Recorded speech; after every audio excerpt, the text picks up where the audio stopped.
कृष्ण की वाणी।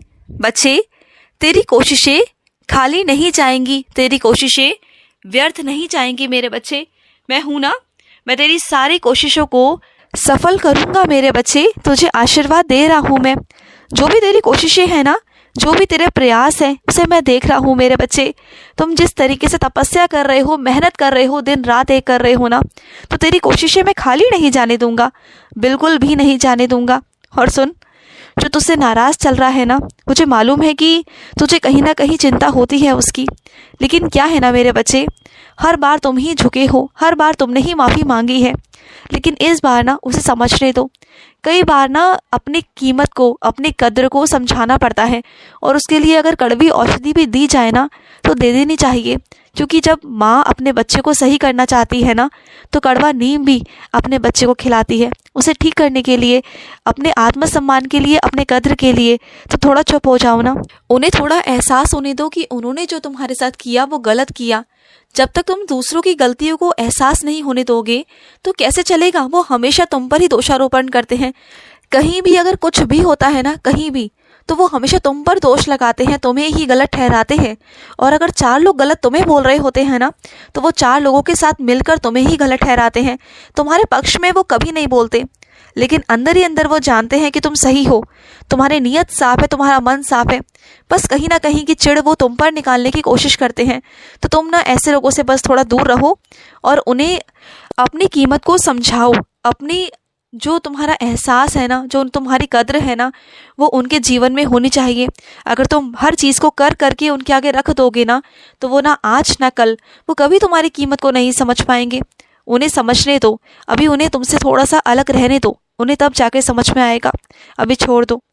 और सुनो मेरी बात को, शुरुआती दौर में तुम्हें कुछ काम अजीब लगेंगे, क्योंकि शुरुआती दौर है मेरे बच्चे। कुछ काम ऐसे भी होंगे जो तुम्हें पसंद भी नहीं है, लेकिन वो तुम्हें करने पड़ रहे हैं।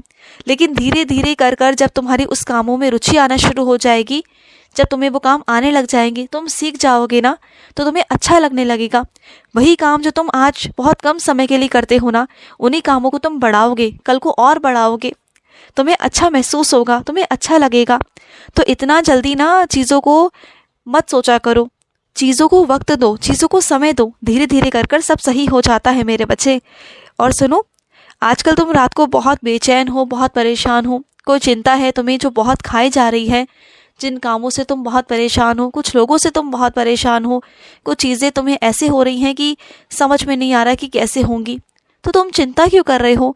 जब तुमने मेरे आगे वो चिंता रखी है, तो फिर उसका समाधान भी मैं निकाल दूंगा ना। अभी से तुम्हें बता दूं, हर एक चीज़ बता दूं? ऐसे तो नहीं हो सकता ना। कुछ लीलाएं हैं मेरी जो तुम्हें मैं बताना नहीं चाहता, वो मैं तुम्हें प्रत्यक्ष रूप से तुम्हारे सामने करके दिखाना चाहता हूँ। मैं चाहता हूँ कि जब तुम्हारे सामने हो ना, तो तुम्हें खुशी हो, तुम्हारे आंखों में वो खुशी हो, वो चमक हो। तुम्हारा जो विश्वास है ना मुझ पर, वो मुझे देखना है मेरे बच्चे। मैं चाहता हूँ कि वो खुशी, वो चमक तुम्हारे आंखों की, वो मैं देख सकूँ। और सुनो, जिस काम को तुम करना चाह रहे हो ना, उसके लिए मुहूर्त का इंतज़ार मत करो, क्योंकि तुम जितना मुहूर्त का इंतज़ार कर रहे हो ना, धीरे धीरे कर कर उसमें विघ्न आने शुरू हो जाएंगे, परेशानियां आनी शुरू हो जाएंगी। और तुम जानते हो ना, कितने लोग उसके खिलाफ हैं, कितने लोग तुम्हारे पीछे पड़े हुए हैं।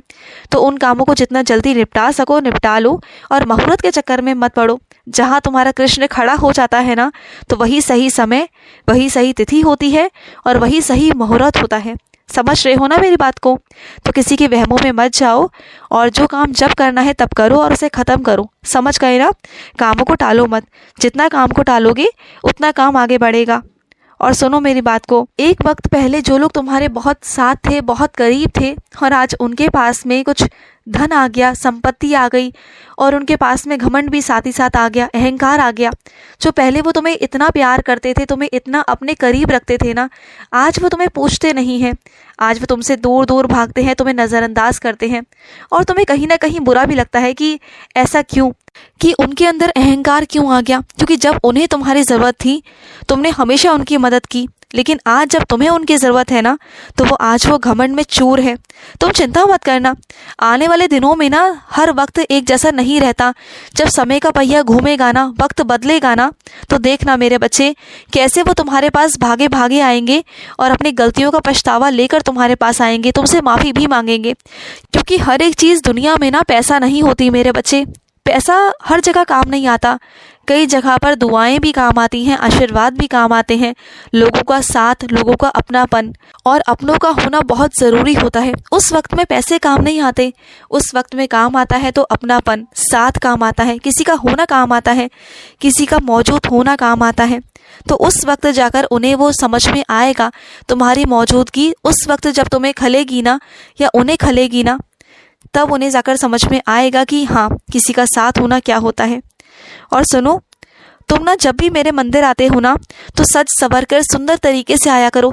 जिस तरीके से तुम मुझे सजाते हो ना, बहुत सुंदर तरीके से, उस तरीके से तुम मेरे पास आया करो। तुम जानते हो, पहनने ओढ़ने से भी ना मन का बहुत जुड़ाव है मेरे बच्चे। जब तुम अच्छे कपड़े पहनते हो तो तुमने ध्यान दिया होगा कि तुम्हारा मन बहुत अच्छा है, तुम्हारा मन बहुत खुश खुश रहता है ना।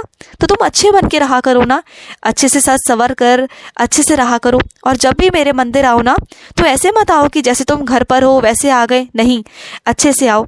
जो वस्त्र तुम्हें सबसे अच्छे लगते हो ना, उन्हीं वस्त्रों को धारण कर कर मेरे पास आओ।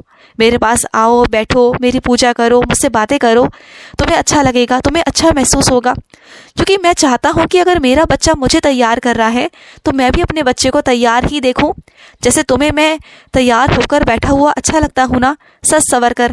अगर किसी दिन मैं श्रृंगार ना करूं और ऐसे ही तुम्हारे सामने बैठ जाऊं तो तुम्हें खाली खाली सा लगेगा ना। वैसे ही मुझे भी लगता है मेरे बच्चे। मैं भी चाहता हूं कि तुम बहुत सुंदर तरीके से सजो संवरो, अच्छे से रहो, तुम्हारा मन खुश रहे ना, तो मुझे बहुत अच्छा लगता है। और सुनो, तुम्हारे बहुत ज़रूरी कागजात हैं जो इधर से उधर रखे हुए हैं मेरे बच्चे। कभी इधर तो कभी उधर हैं, आधे इधर तो आधे उधर। उन्हें एक जगह इकट्ठा करो, क्योंकि वो ज़रूरी कागजात हैं तुम्हारे, वो इधर उधर नहीं होने चाहिए। उन सबको इकट्ठा कर कर एक जगह रखो, एक अलमारी में रखो, एक ऐसे स्थान पर रखो कि जब तुम्हें ज़रूरत पड़े वो तुम्हारे ही हाथ लगे, किसी और के ना लगे। ऐसे स्थान पर, सुरक्षित स्थान पर रखना उन्हें।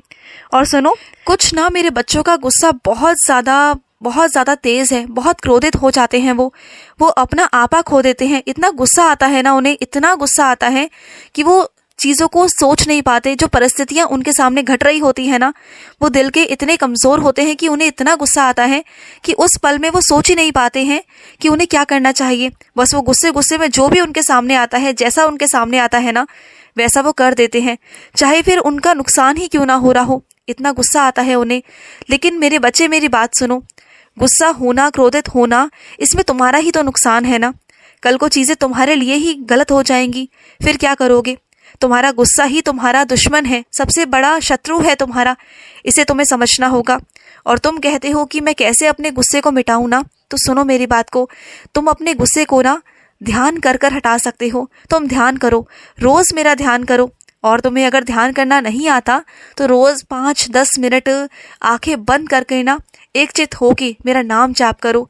तुम्हें धीरे धीरे करके ना ध्यान आना शुरू हो जाएगा, तुम्हें ध्यान का अभ्यास होना शुरू हो जाएगा। रोज़ अभ्यास करो, और जैसे जैसे तुम अभ्यास करोगे ना ध्यान का, तुम वैसे वैसे शांत होते चले जाओगे। तुम्हारा मन शांत होगा, तुम्हारा गुस्सा शांत होगा। और तुम लिख कर ले लो मुझसे कि जब तुम्हारा गुस्सा शांत होगा ना, तो तुम ऐसे हो जाओगे, इतने प्यारे हो जाओगे कि सब तुमसे बहुत प्यार करेंगे। और जो मुश्किलें तुम्हारे आगे आएंगी ना, तुम उन्हें इतने आसानी से और इतने प्यार से सुलझा लोगे ना कि जैसे वो मुश्किलें है ही नहीं। पता है मुश्किलें कठिन किसके लिए हैं? जो उसके बारे में सोच कर अपने आप को परेशान करता है ना, जो दुखी होता है, जो परेशान होकर चीज़ों को समझ नहीं पाता, तनाव में रहता है ना, उसके लिए मुश्किलें हमेशा कठिन ही रहती हैं। और जो ज़िंदगी में मुस्कुराता हुआ, प्यार से मुझ पर विश्वास करता हुआ अगर आगे चलता रहता है ना, सब कुछ मुझ पर छोड़कर, सारी चिंताओं को मुझ पर छोड़ के कि मेरा कृष्ण, मेरा कान्हा है तो सही, वो सब संभाल लेगा। बस ये विश्वास अगर तुमने दिखा दिया ना, ये प्रेम तुमने मुझ पर दिखा दिया ना, तो फिर तुम देखो कि तुम्हारी ज़िंदगी की डोर को मैं ऐसे थामूंगा ना कि सब कुछ मैं ही संभालूंगा, सारथी बनकर। तुम्हें कुछ करने की ज़रूरत नहीं पड़ेगी, तुम्हें कहीं चिंता होने की ज़रूरत नहीं पड़ेगी। तुम मुस्कुराओगे, खुश रहोगे। जब तुम सारी चिंताओं को मुझ पर छोड़ दोगे, तो मुझ पर छोड़ना सीख जाओ मेरे बच्चे। भरोसा रखो मुझ पर, खुश रहो। आज का रात्रि कृष्ण संदेश समाप्त हुआ। जय श्री कृष्ण।